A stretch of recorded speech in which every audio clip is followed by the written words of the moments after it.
Hi and welcome to my channel. My name is Console. In today's video, I'm going to talk about applying for school. This is part 2. If you have not watched part 1, I will invite you to go back and watch part 1. Maybe you're going to benefit from it.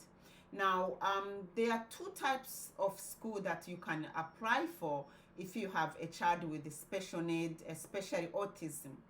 Now, one of the school that you can apply on is mainstream school. And also you have another school that you can apply for, which is the special school. The difference of these two schools is that the mainstream school, all the children can apply on mainstream school. But on a special school is only a school that takes children with special need, which means your child need to have a special need, and you also need to have a medical report shows that your child have a special need to be able to apply on that school.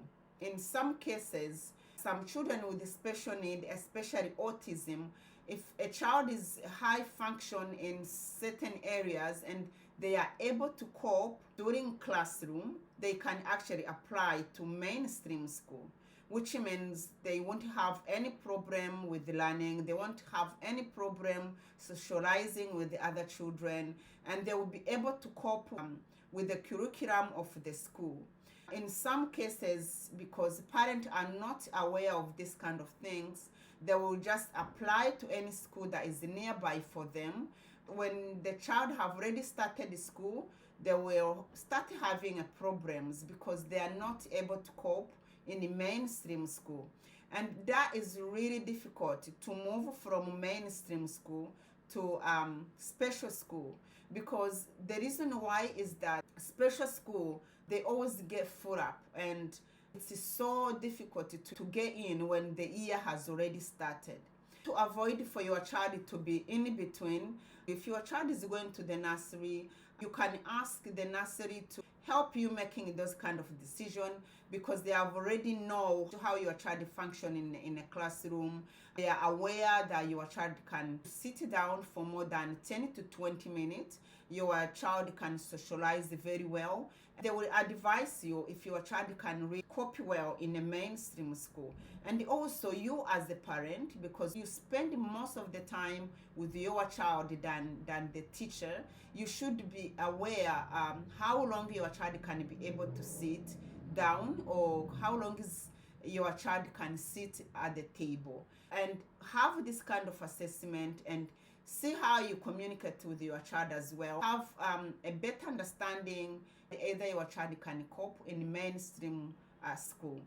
Now, for example, my child, when I applied for my child, I already knew that he's gonna definitely go for special school, because he wasn't coping well in a classroom when he started the nursery, and also he wasn't that child who could sit down for more than 10 to 20 minutes without moving around.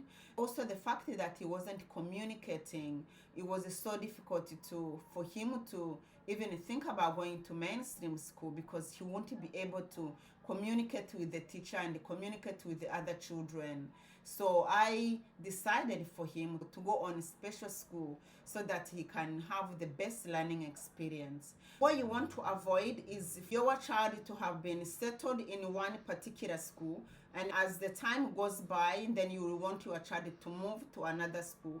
Especially that children with autism, they take longer to get on with the people who are working with them, and they take longer to get used to environment, learning style, and people around them, teachers and the children as well. It is very important to avoid those kind of delays that can delay your child learning and your child progress. This is what I have for you today. If you feel like there is anything else that I've missed, or you feel like there is any question that you want me to answer for you, please leave a comment below and I will get back to you. Thank you so much for watching. Thank you for your time. I will see you in my next video.